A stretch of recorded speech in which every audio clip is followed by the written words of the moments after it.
As long as the button's Okay, up, Bob. someone had turned it off, sorry. Good evening, Chair Lynch-Prata and members of the Judiciary Committee. My name is the Reverend Dr. Dale Azevedo. I'm the Senior Minister of the Barrington Congregational Church in Barrington, Rhode Island. I'm also a resident of Barrington, and my state senator is Cynthia Coyne, a co-sponsor of the Reproductive Health Care Act that we're discussing here this evening. I am here tonight in support of Senate Bill 152, Sub A, the Reproductive Health Care Act. As an ordained minister in the Christian tradition for nearly 25 years, I must state clearly and unequivocally that for God, all life is sacred. Each person, each being is of sacred worth and utterly precious in God's eyes. I must also state clearly, though, that our God is a God of freedom and choice.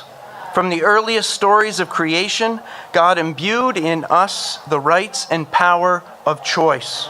And because of this and our tangled history of human civilization, God is well aware, even more than we are, of the complexity of the issues that we discuss here today.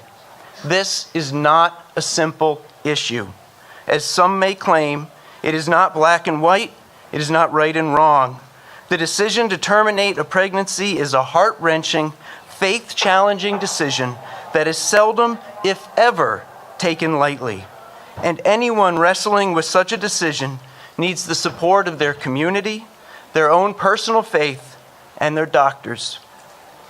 Regardless of what you or I believe about abortion, regardless of what decision we think we might make if we were ever faced with such a situation, it is not our choice to make.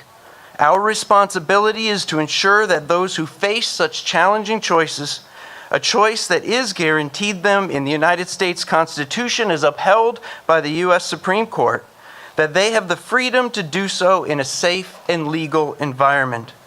It is not right for me or you or anyone else to impose our faith values on another person in the midst of personal crisis.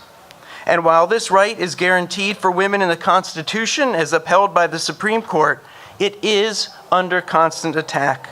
Contrary to what some people have said here today, we only need to watch the news to see that there are those within all levels of government who are interested in seeing the end of Roe v. Wade.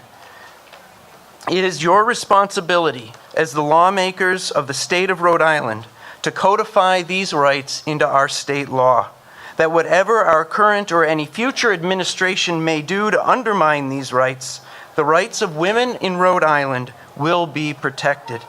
To do so, I urge you to bring Bill S-152, Sub A, the Reproductive Health Care Act, to the floor with a recommendation for passage.